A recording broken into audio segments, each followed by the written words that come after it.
Hola gente hermosa de YouTube, bienvenidos una vez más a mi canal. El día de hoy les traigo la continuación de este libro, La amante de Rembrandt. La última vez que subí un video al respecto fue en febrero, porque bueno, por ciertas cuestiones de tiempos y otras cosas no lo pude seguir.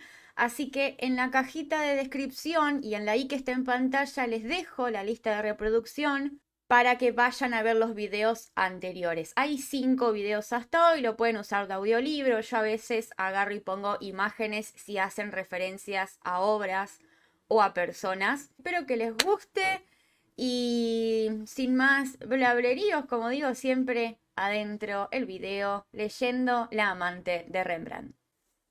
Capítulo 17. Una semana más tarde me sentía aún culpable. Enfermé y Hendrickje me cuidó tan bien que empecé a preguntarme qué tenía exactamente contra ella. Llegué a la conclusión de que simplemente estaba celosa. Era pura y simple envidia femenina por su juventud y su belleza. Gracias a los cuidados que me prodigó, me recuperé tan pronto que decidí apartar esos sentimientos y me esforcé por conocerla mejor. Todavía era joven. ¿Qué sabía ella de las preocupaciones y los temores que te martirizaban cuando envejecías? Una tarde la oí llorar en su cuarto de la guardilla. Parecían los sollozos de una niña tremendamente infeliz y algo en mi interior se quebró. Subí a toda prisa la escalera, llamé a su puerta y dije: ¿Hendrickje? Los sollozos se interrumpieron. Oí ruidos y luego pasos. Poco después, Hendrickje se asomaba por la puerta. Aunque se había secado los ojos, el arrastro de las lágrimas seguía siendo visible en su cara. Lo siento. Sé que debo vaciar el cubo del excusado, pero... Se mordió el labio. No importa. Olvida eso por ahora. ¿Qué te pasa? Buscó las palabras. Era evidente que se sentía confusa. Entonces se decidió a hablar. Echo muchísimo de menos a mi familia, susurró. No esperaba que fuera tan duro. Ven, vamos a la cocina, le dije, dando media vuelta. Ella me siguió escaleras abajo y en la cocina tomamos asiento en la mesa. Cogí la jarra de estaño llena de vino tinto y llené 2 copas. Cuéntame algo de tu familia, le dije. ¿Tus padres aún viven? ¿Tienes hermanos y hermanas? Mi madre vive todavía y sí, tengo hermanos y hermanas. Soy la más joven de 6. 2 de mis hermanos, Hermen y Fredrik, están en el ejército. Uno es soldado y el otro tambor. Además tengo 2 hermanas, Martina y Magriette. Martina está casada con un soldado. En nuestra familia todo gira en torno al ejército. ¿Y tu padre? Murió. Era sargento en el ejército. El año pasado explotó la torre de pólvora de Bredebord y él y mi hermano Berend fallecieron a causa de la explosión. ¡Qué terrible!, asintió profundamente afligida. Mi madre volvió a casarse medio año más tarde con nuestro vecino Jacob. Él es viudo y tiene 3 niños pequeños. Así pueden ayudarse el uno al otro, pero en la casa éramos demasiados. Guardó silencio mientras se quitaba un hilito de la manga. Entonces me marché. ¿Yo no había sitio para ti? No mucho. Mas ese no era el problema. Me fui por mi padrastro. Por la manera en que apartó la vista y por el tono de voz comprendí a qué se refería. ¡Ay, no!, exclamé. Menudo cerdo. ¿Se lo dijiste a tu madre? Ella esbozó una débil sonrisa. No, me pareció mejor no hacerlo. Estaba tan contenta de haber encontrado un hombre que pudiera cuidar de ella y de los pequeños. Como Jacob disponía de suficiente dinero, ella ya no se veía obligada a ganarse el pan trabajando de lavandera. Pero una noche, cuando él intentó entrar en mi dormitorio, supe que debía irme cuanto antes de la casa. Tampoco quería quedarme en Bredebord, sino irme lo más lejos posible. Y te viniste a Ámsterdam.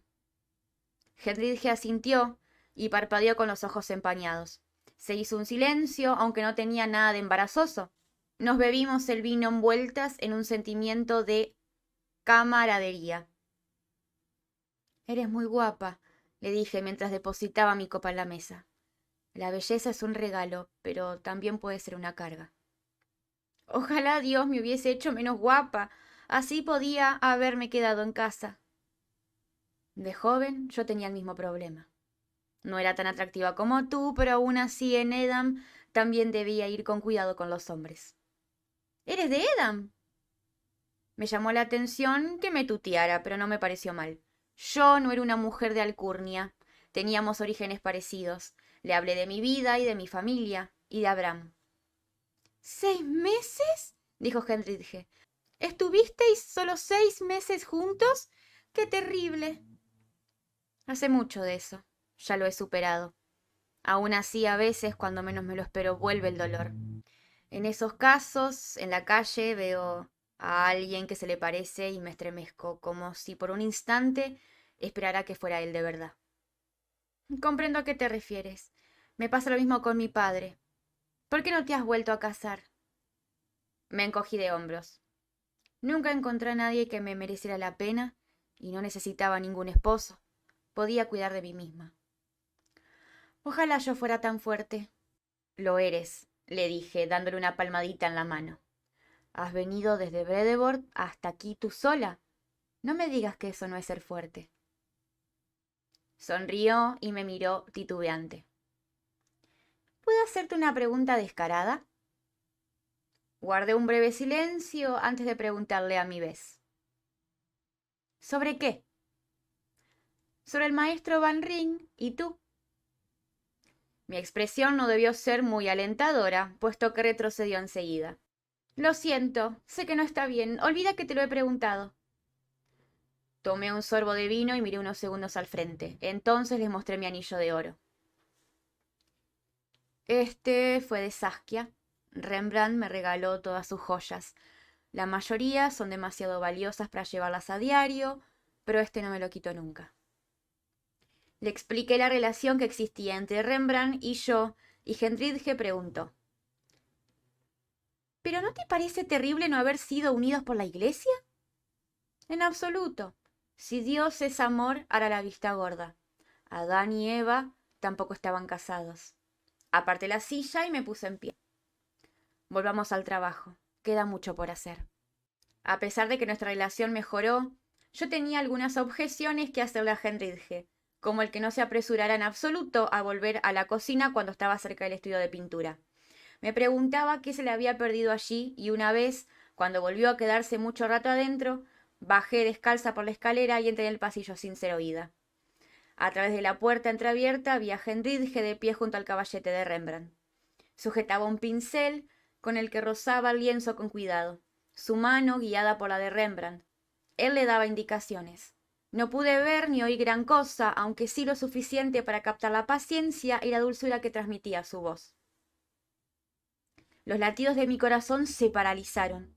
Sujeté la puerta para controlar la sensación de vértigo y respiré profundamente. La dejaba pintar.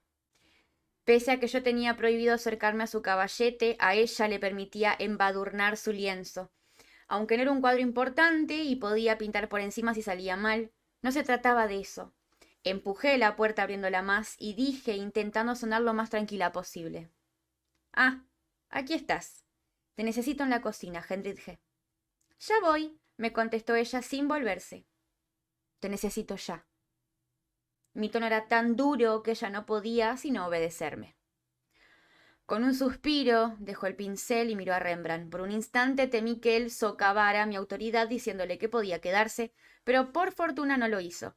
Sin embargo, él le guiñó un ojo, lo cual era peor si cabe. Hendridge empezó a bajar las escaleras y yo la seguí. Abajo estaban mis zapatillas. Me las puse y mientras me tambaleaba sobre una pierna, ella se volvió hacia mí y me preguntó: ¿Venías a espiarnos? Enderecé la espalda y la miré fijamente, alegrándome de ser un poco más alta que ella. ¿Tengo motivos para hacerlo? No hacemos nada malo, Girgy. Solo quería saber cómo es pintar. Me miró a la cara y el hecho de que se sintiera tan segura para decirlo con tanta franqueza me produjo más miedo que sus palabras. Poco después caí de nuevo enferma y Hendridge volvió a cuidar de mí. La dejé hacer porque la necesitaba. Comprendía que Rembrandt no se acercara a mi cama, pues tenía que acabar su cuadro. Además, Mis accesos de fiebre seguramente le recordaban a la dura época que procedió a la muerte de Saskia. Pero aún así, ¿por qué no podía venir a verme de vez en cuando? Gradualmente la fiebre fue disminuyendo y una mañana, cuando estaba tumbada de costado mirando el cuarto de estar, se abrió la puerta y Rembrandt entró. Me incorporé ilusionada, pero un mareo puso enseguida fin a mi entusiasmo. Quédate tumbada, me dijo Rembrandt mientras acercaba un taburete a la cama. ¿Cómo te encuentras? Algo mejor, ya no tengo fiebre. Eso me ha dicho Hendrikje. Te ha cuidado bien. Sí. Se hizo un silencio. Rembrandt estaba inclinado hacia adelante, mantenía las manos juntas entre las rodillas. Era como si quisiera decir algo sin saber muy bien cómo hacerlo, y yo sentí que me invadía la inseguridad. ¿Qué pasa? Pregunté. Él alzó la vista y en sus ojos vi temor y dolor. ¿Qué? Insistí. La familia de Saskia sabe que te he dado sus joyas.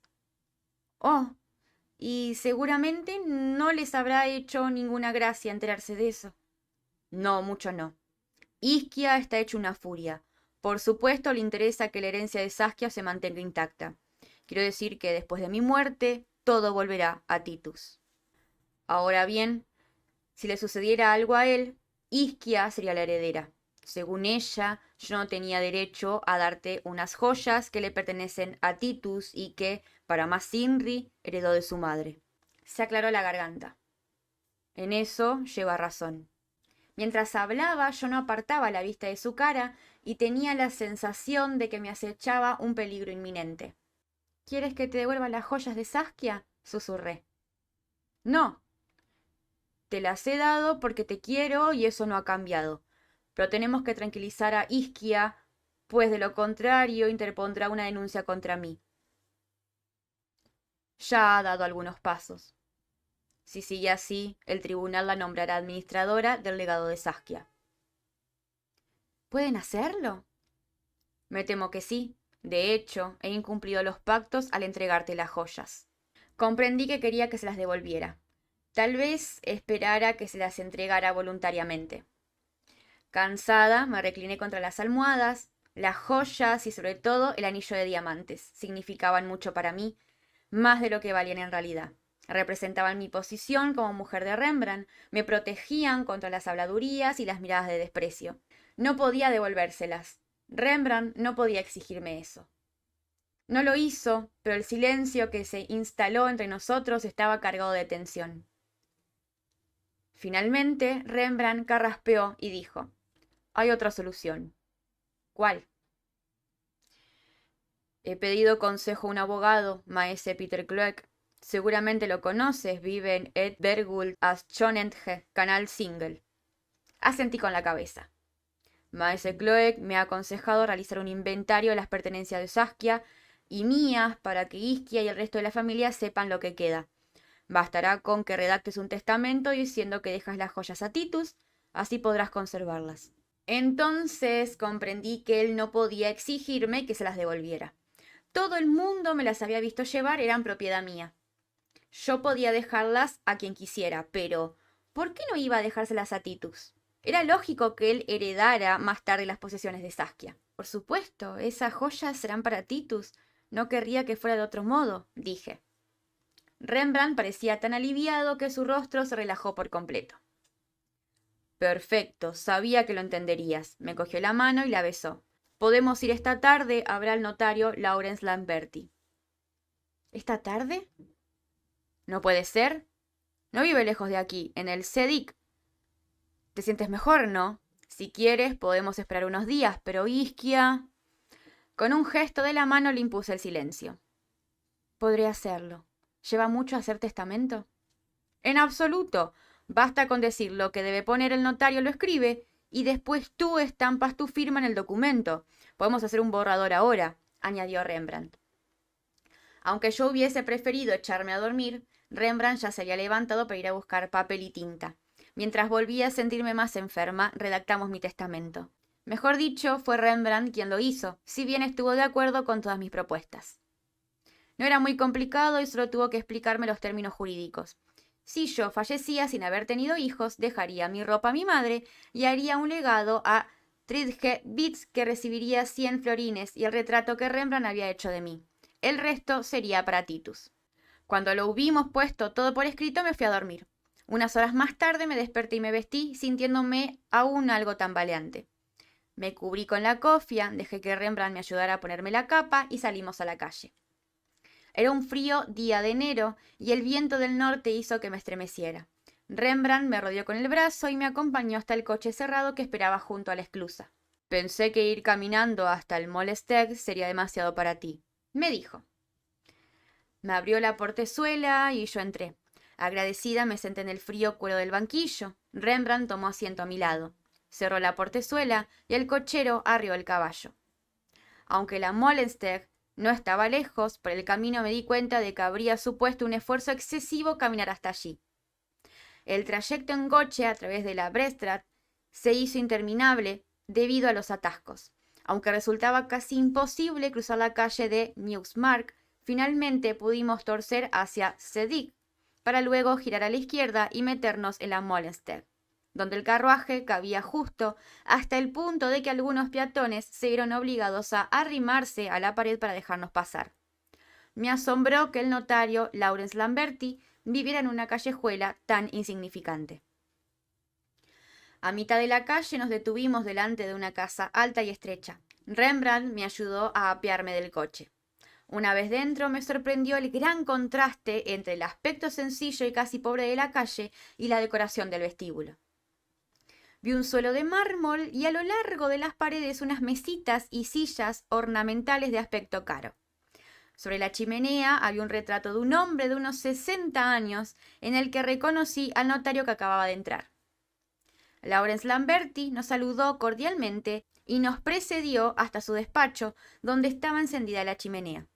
Un escribano nos esperaba en su escritorio, flaqueado por dos hombres que yo no conocía. Dieron un paso al frente y se inclinaron brevemente ante nosotros. Son los testigos, Jan Wersen y Octaveson, dijo Lamberti. Sentémonos. Eso hicimos y yo me sequé las palmas húmedas en mi falda. ¿Tenía fiebre o estaba nerviosa? Y en tal caso, ¿a qué se debía mi nerviosismo? Tal vez fuera por el ambiente solemne o porque la palabra testamento me obligaba a pensar en mi muerte. De pronto noté que sudaba y confié en que el trámite no durara demasiado. Por fortuna, Rembrandt se había acordado de traer el borrador del testamento y se lo entregó al notario. Este lo leyó, me hizo algunas preguntas sobre mi salud y mi familia y luego empezó a redactarlo. Media hora después de nuestra llegada, yo había firmado y todo estaba listo. En el rostro de Rembrandt se dibujaba una amplia sonrisa. Él, que había estado tan callado antes, ahora se comportaba de forma jovial y alegre.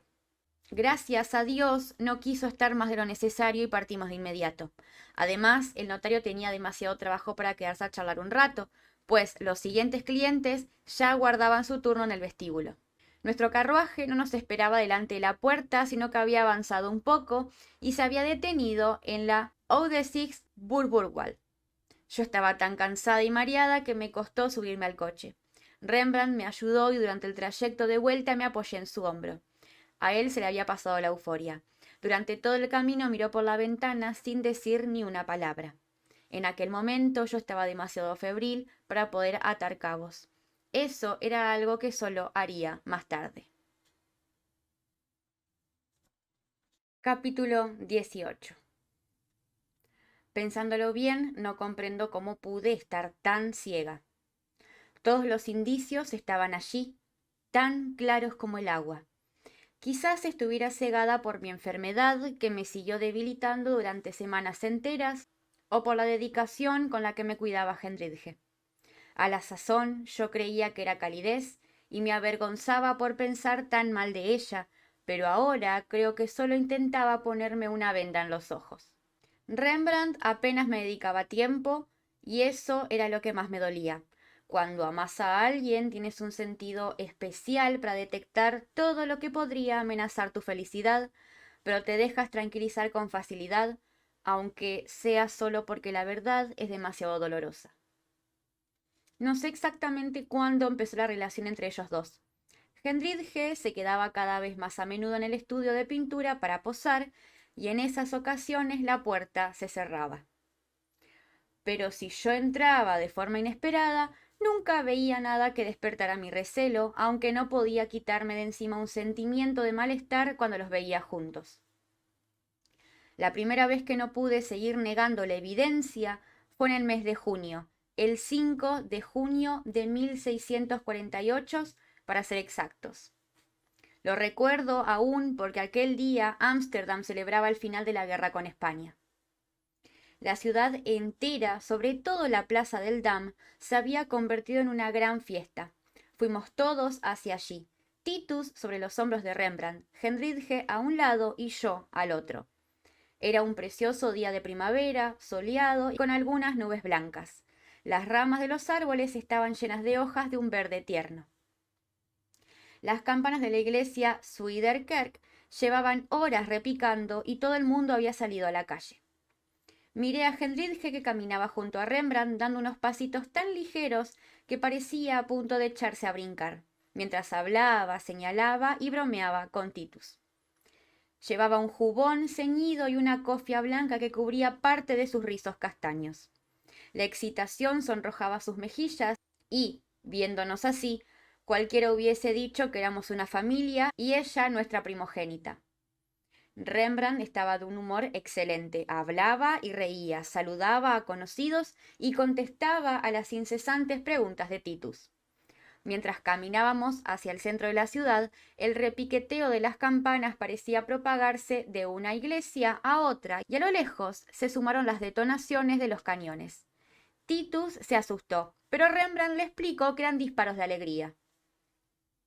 El ajetreo fue aumentando a medida que nos acercábamos a la plaza del Dam, hasta que parecía que todos los habitantes de la ciudad se habían congregado allí. Las ventanas de las casas que daban a la plaza estaban abiertas y los habitantes se asomaban para ver el bullicio. Los chicos de la calle se subían a los árboles y a los postes e incluso los barcos del Damrak estaban repletos de gente que no quería perderse las festividades. Desde la torre del viejo ayuntamiento, que se encontraba delante del nuevo y todavía no había sido demolido, sonaban las trompetas y en la fachada ondeaban estandartes de colores. Me puse de puntillas y alargué el cuello para ver lo que sucedía en la plaza del Dam.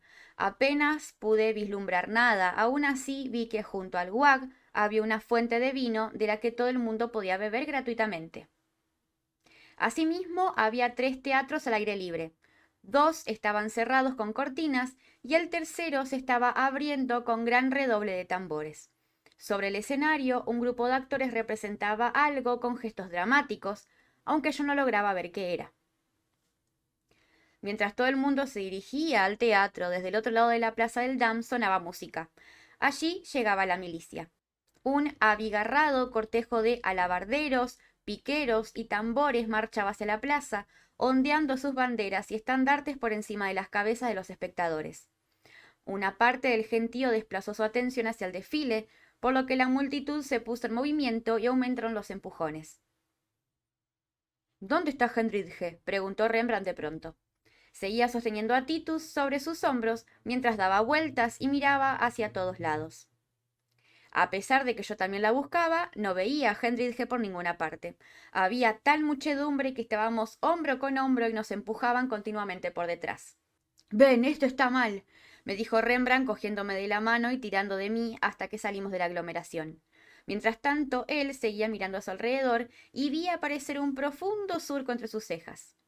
Los milicianos trazaron una curva y pasaron a pocos metros de distancia donde estábamos nosotros, con sus sombreros altos y sus fajines rojos, azules y naranjas alrededor de las caderas.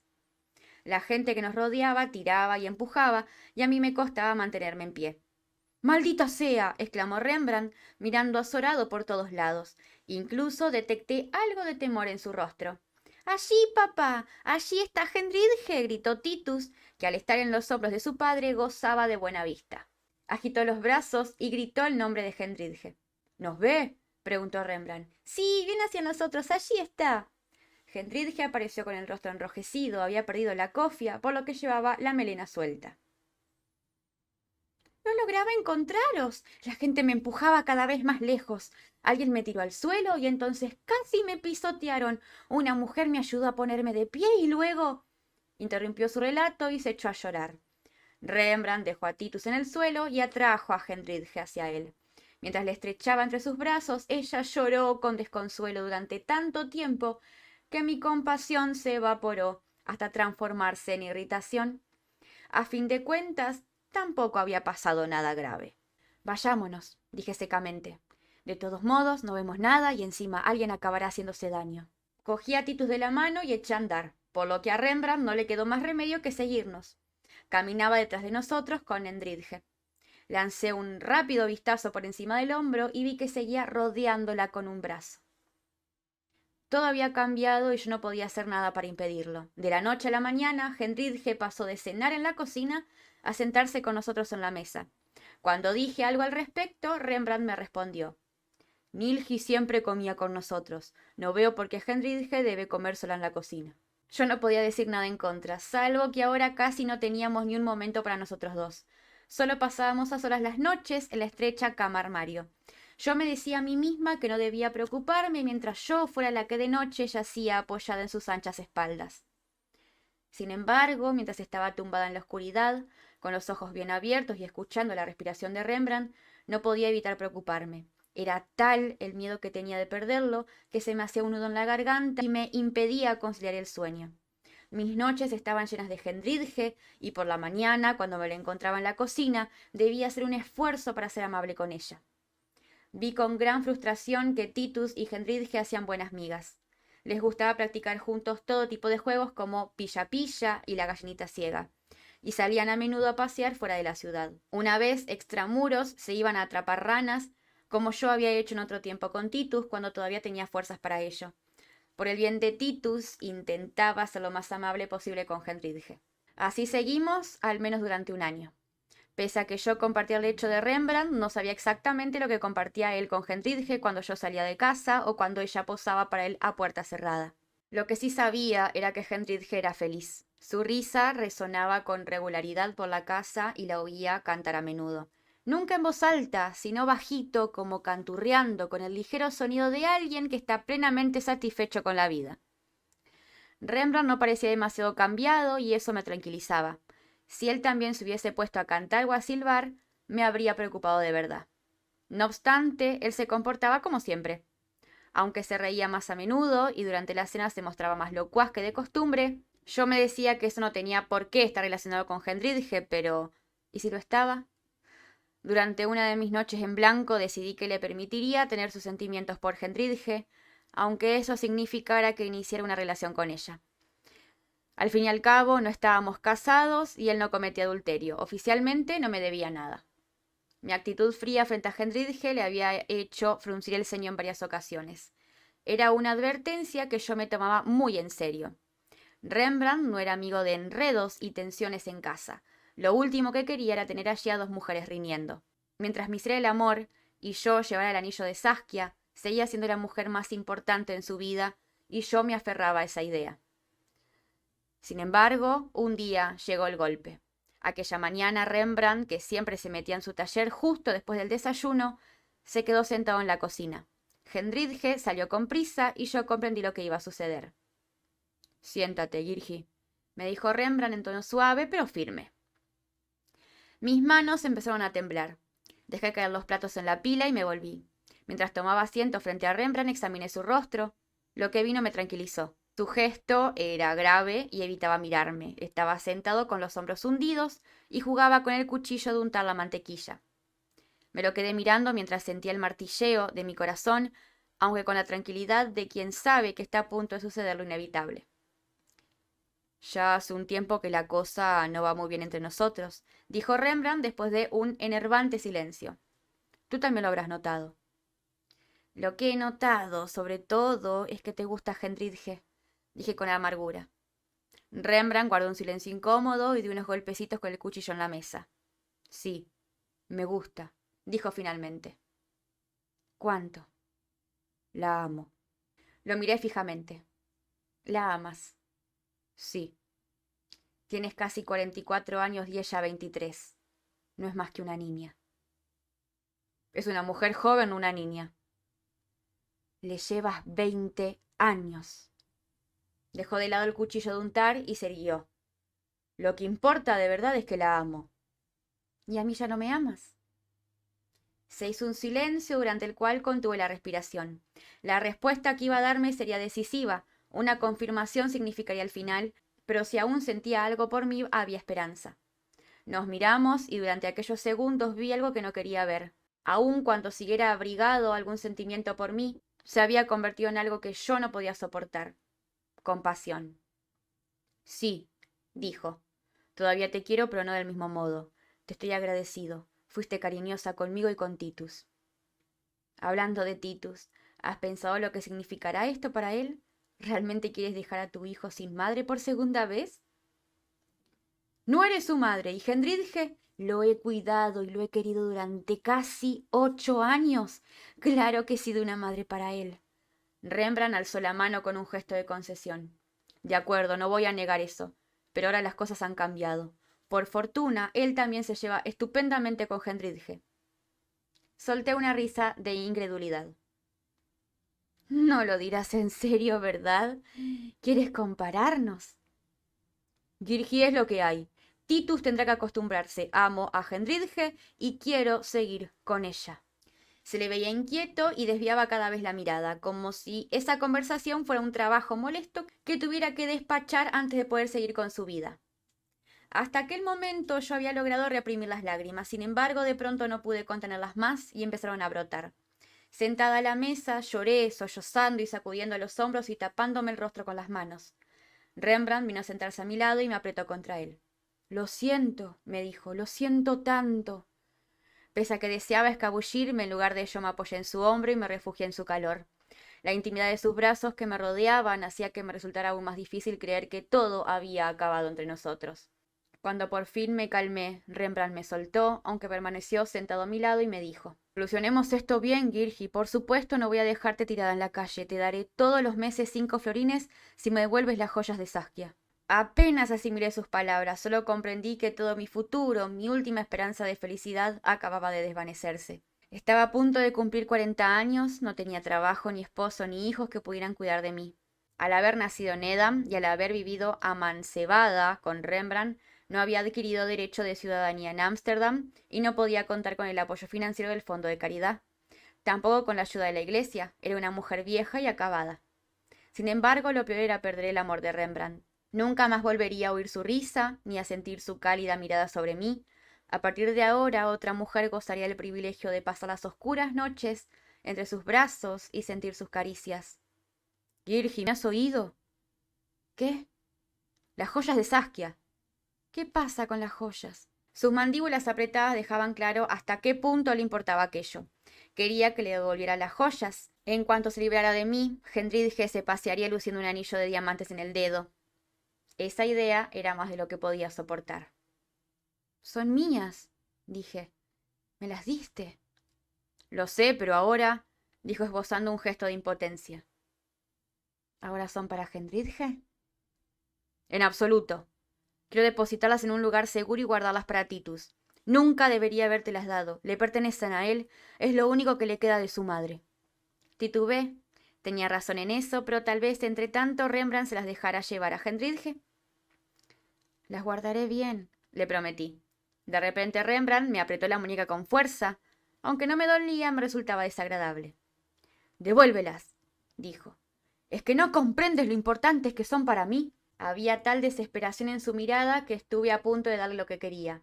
Claro que lo comprendía perfectamente, pero algo en lo más profundo de mi ser me susurraba palabras de advertencia. Me hacía saber que no sería sensato darle lo que quería, pues entonces él lo tendría todo y yo nada. Acabas de prometer que me ayudarías, que no me echarías a la calle sin más. Es cierto, te daré 5 florines todos los meses. 5 florines. ¿Debo vivir con eso? Pueden ser más si me devuelves las joyas. También podrías cambiar de parecer y dejar que me quedara. Por muy enamorado que estés de Hendridge, eso no tiene por qué ser siempre así. No será eternamente joven y hermosa, y mientras tanto le estás causando mucha tristeza a Titus. Girgi, me soltó la muñeca y acarició con un dedo el anillo de oro que yo llevaba, el anillo de Saskia. Puedes quedarte con este si me das el resto de las joyas. Prefiero quedarme contigo, ¿no puede ser? ¿De verdad que lo nuestro ha acabado así sin más? Él calló. Aunque yo quería aferrarme a él y suplicarle que me diera otra oportunidad, en su rostro vi que ya se había distanciado de mí. Lo único que podía hacer era mantener mi dignidad y marcharme. Y eso hice. Me fui llevándome conmigo mis ahorros y las joyas. Capítulo 19. Cegada por mis lágrimas, deambulé por las calles cargando con mis posesiones. No le había dicho nada más a Rembrandt y me había marchado justo después de nuestra conversación. A Hendridge ni siquiera le había visto, tampoco a Titus. Rembrandt había estado buscando las joyas. Me di cuenta de ello cuando vi la cama que ya no estaba tan arreglada como la había dejado aquella mañana y mi ropa revuelta en el armario. Lo que él no sabía era que al haber tanto movimiento de gente en casa, yo siempre contaba con la posibilidad de que entraran ladrones y por ello guardaba todas mis cosas de valor en un tarro de la cocina. Me pregunté qué quería conseguir con aquella búsqueda, puesto que incluso desde el punto de vista legal, las joyas de Saskia eran mías. A fin de cuentas, figuraban en mi testamento. Después de nuestra conversación, habían llegado algunos clientes y mientras Rembrandt se ocupaba de ellos, yo fui a buscar las joyas. Cogí el resto de mis cosas y me marché. Crucé la calle y me adentré en la Uinesburgenstraat, alejándome del barrio en el que todos me conocían. Atravesé un puente y llegué a un barrio en el que nunca había estado. Era la isla de Rappenburg, que no era una isla de verdad, porque estaba unida a la ciudad por uno de sus lados. Sin embargo, por lo demás estaba rodeada del agua de la bahía del Ig. Allí se encontraban los astilleros de la Compañía de las Indias Orientales y el barrio estaba repleto de tabernas, almacenes de madera y varaderos. En los astilleros había barcos en construcción y en toda la isla flotaba el olor a madera recién cepillada. Pregunté a alguien que pasaba por allí si sabía de algún lugar donde alquilaran habitaciones y el hombre me indicó una fonda que llevaba por nombre La Barca Negra. Cuando entré en el abarrotado interior me topé con el denso humo de tabaco y vinieron a mi encuentro oleadas de risas y cánticos. Me abrí paso entre los clientes hasta la barra y allí le pedí una habitación al patrón. Afortunadamente aún quedaba una libre. Una joven hermosa vestida con ropa llamativa, terciopelo rojo y muchas cintas, me precedió a la primera planta y me indicó una de las habitaciones. Le di las gracias y abrí la puerta. Un ratón se escabulló correteando por el suelo de madera y advertí que la ventana no cerraba debidamente, pero por lo demás, la habitación se veía razonablemente limpia.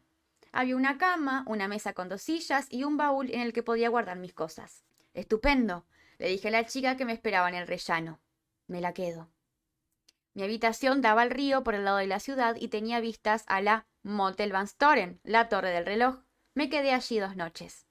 El primer día me pasé horas mirando por la ventana los barcos que entraban en Ámsterdam. Tenía los ojos tan achinados de llorar que no quería que nadie me viera. Durante todo el día oí risas y cánticos, golpeteo y martilleo, y los seguí oyendo en mis sueños.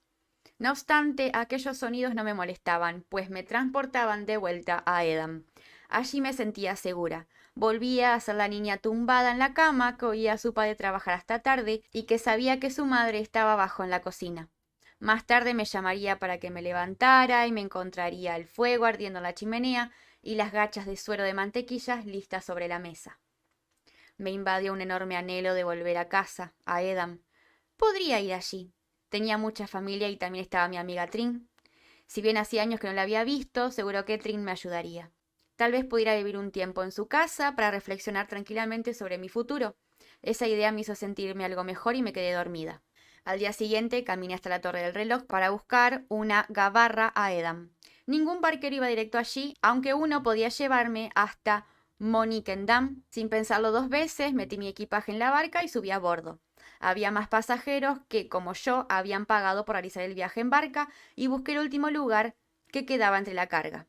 Zarpamos mientras me instalaba. Acurrucada en mi rincón, con la espalda apoyada en mi equipaje, miré cómo salíamos de Ámsterdam pasando por el campo de Cadalsos y más allá. Las agitadas aguas del Ig golpeaban el casco de la barcaza y salían disparadas a lo alto, como si quisieran detenernos. Con los ojos secos y un sentimiento de evasión en mi interior, observé las altas murallas detrás de las cuales había sido tan feliz. Me acordé del día de mi llegada, mi esperanza y mi confianza en el futuro, y sonreí amargamente. Los últimos 8 años no me habían aportado mucho, volví a estar donde había empezado. aunque no del todo. Entre mi equipaje busqué una bolsita de cuero y la saqué. La sostuve en alto e hice brillar los diamantes al sol. Uno de los pasajeros miró de reojo y yo bajé rápidamente el anillo. Me quité una de las cintas de mis trenzas, me colgué el anillo del cuello como un collar y lo escondí entre mi ropa. Cuando llegamos a Monnickendam, fui en busca de un barco que pudiera llevarme a Edam. Lo conseguí rápido, pues casi todas las barcazas navegaban hacia allí. Me embarqué en la más barata y volví a buscar un sitio entre las cestas y las cajas. La primera parte de mi viaje la pasé sumida en mis pensamientos y dejé que el paisaje se deslizara ante mis ojos indiferentes. Aún así, después de un tiempo me senté más erguida, pues los caminos empezaban a resultarme familiares y me embargó la emoción. De pronto me di cuenta del tiempo que hacía que me había marchado de Edam. Pasamos delante de la carpintería donde estaba mi casa paterna y tuve que contenerme para no gritar que quería desembarcar, aún a sabiendas de que allí vivían otras personas. Poco después llegamos a la puerta de Middelíger y entramos en la ciudad. El barco amarró junto al dique Scheppenmakersdig y todo el mundo desembarcó. Yo pagué al barquero, cogí mis cosas y también bajé al muelle. Allí me quedé parado un momento respirando profundamente. Parte de la oscura nube que pendía sobre mi cabeza se abrió y un rayo de luz la atravesó. Había vuelto a casa. Tring vivía en la calle Grotekerstraat, cerca de la plaza del Dam. Fui hacia allí sin prisas, disfrutando de cada paso que daba por mi ciudad natal. Nadie me reconocía, aunque algunas personas volvían la vista al verme pasar con la bolsa que cargaba sobre mi hombro. A mí no me importaba, no sentía ninguna necesidad de encontrarme con conocidos y tener que contarles mi historia. Se lo contaría a Trin y solo a ella. Entré en la Grotekerstraat y me dirigí a la carnicería. Delante de la puerta un hombre de unos 30 años estaba sacrificando a un cerdo. El animal tenía convulsiones, la sangre brotaba de su garganta y desaparecía por una canaleta. Esperé a que dejara de moverse y le pregunté al carnicero si sabía dónde estaba Trin. Sin decir nada, me señaló la tienda. Entré por la puerta delantera y miré alrededor. No había nadie. ¿Hola? Pregunté. Tardó un poco en oír algo. Entonces asomó una niña de unos 4 años. Hola, le dije. ¿Quién eres? Kirji, me contestó la niña. La miré asombrada. ¡Qué divertido! Yo también me llamo Girgi. ¿Está tu madre en casa? La niña asintió y entró corriendo. La oí llamarla y poco después apareció Trin por el pasillo. Se quedó parada, mirándome con desconcierto. Girgi, eres tú, ¿verdad? Vino a mi encuentro y nos fundimos en un abrazo.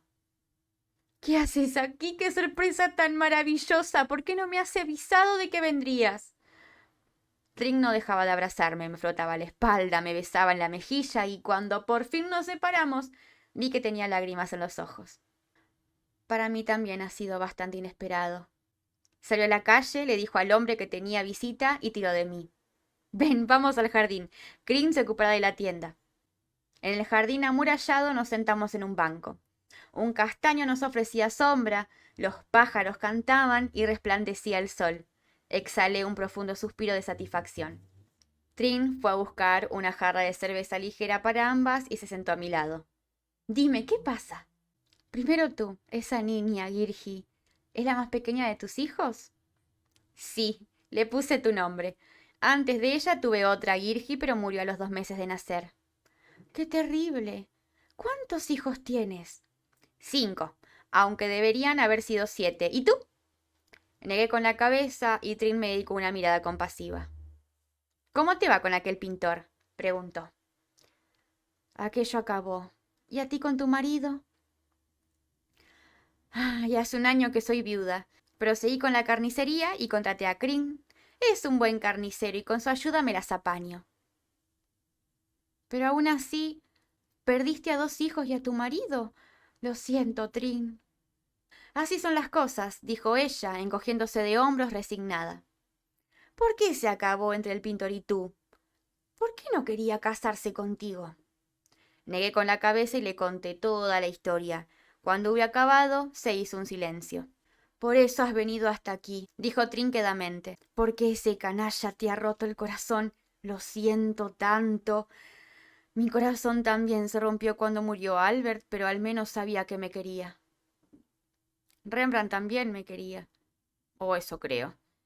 Pero por lo visto, el amor puede acabarse de repente. Sobre todo si aparece una joven de 23 años, aunque dudo mucho de que eso tenga que ver con el amor. Trink tomó un sorbo de cerveza. ¿Y ahora qué vas a hacer? No lo sé. Quizás me quede a vivir aquí o me vaya a Ransdorp. Eso siempre que mi hermano no me emplume. ¿Y de qué vivirás? Tengo algo de dinero, lo suficiente para aguantar un tiempo, pero debo encontrar trabajo. Trink me miró con recelo. A tu edad no será nada fácil, cariño. Seguro que encuentro algo. Quizás sea mejor que me quede en Ámsterdam, allí hay trabajo de sobra. ¿Y el tal Rembrandt no te da nada? Me ha prometido darme 5 florines al mes. 5 florines. ¿Y crees que con eso podrás salir adelante? Tienes que exigirle más. Estás en tu derecho, Girgi. ¿Derecho? Sí, por supuesto. Vivisteis durante años como marido y mujer. Tienes derecho a una ayuda económica. Pero no estábamos casados. Eso no importa. Me imagino que te esperabas que esto pudiera ocurrir algún día. Si he de serte sincera, no me lo esperaba. El testamento de Saskia le impedía a Rembrandt volver a contraer matrimonio, puesto que en tal caso ya no podía administrar su herencia. Eso solo significa que optó por no casarse contigo, no que fuera imposible. ¿Te ha hecho alguna vez una promesa de matrimonio? No, le contesté. Pero me dijo que me consideraba su esposa y con eso me bastó. Ahora ya no. Si lo demandas ante un juzgado, puedes obligarle a que se case contigo. ¿Lo sabías? Dejé mi jarra. ¿Estás segura? Muy segura. Aquí en Edam hubo un caso hace un tiempo. Un peletero llamado Jacob Gouter, que salía con Sara, la hija del notario, y que después de yacer con ella, rompió la relación. Por consejo de su padre, Sara lo llevó ante el juez y dijo que Jacob le había hecho una promesa de matrimonio. Jacob sostenía que él no se quería casar, que se había enamorado de otra persona. Pero el tribunal le obligó a hacerlo y ahora están casados. Yo había oído hablar de que la ley era así, pero no que se pudiera llegar a un matrimonio forzado. Rembrandt nunca me prometió que se casaría conmigo. Tampoco hace falta que lo hiciera con palabras. Sara había recibido una pulsera de oro de Jacob. El juzgado consideró que era una prueba suficiente de que él se tomaba en serio su relación y que Sara tenía motivos de sobra para pensar que él sería su esposo. ¿Has recibido alguna vez un regalo de Rembrandt? ¿Algo que pudieras mostrar como prueba al tribunal? Su voz sonaba poco confiada, como si esperara que no me hubiese dado más que ropa y algún pequeño cuadro. Saqué el anillo de diamantes de debajo de mi corpiño y se lo mostré. Trink contuvo la respiración y se inclinó para contemplarlo mejor. ¡Qué preciosidad! ¿Son diamantes auténticos? Sí, perteneció a la primera esposa de Rembrandt. ¿Y después te lo dio a ti? Asentí en silencio. Trink me cogió la mano y la apretó. Esta es tu prueba, me dijo. Esta es tu promesa de matrimonio. Uy, uy, uy. ¿Qué pasará, no? Después de esto. Ya quiero que sea la semana que viene para el próximo video y los próximos capítulos. Necesito saber el desenlace de este libro urgentemente. Y me imagino que ustedes, sobre todo los que vienen viendo desde el primer video que subí, con más razón. Y bueno, hasta acá el video leyendo La amante de Rembrandt. El próximo video leyendo este libro sale la semana que viene, domingo a la mañana, igual que este. Así que bueno, te vuelvo a decir, tenés la lista de reproducción en la cajita de descripción con todos los videos del amante de Rembrandt por si no los viste, por si te faltó alguno, por si no te acordás qué pasó y querés revivirlo, para que los vayas a ver. También están los links de mis redes sociales, como por ejemplo mi canal de Twitch, donde transmito en vivo de lunes a sábados a partir de la 1 del mediodía, por lo general hablando de arte. Y mi Instagram, donde subo mi trabajo, donde aviso que subo video nuevo, entre tantas cosas. No te olvides de darle like al video, comentar si tenés ganas, me ayudaría un montón, suscribirte a mi canal y activar la campanita, así te enterás cuando subo un video nuevo. Y si tenés ganas de compartirlo, pues bienvenido sea. Te mando un beso enorme. Yo soy Anita Artisteando y nos vemos la próxima. Chau, chau.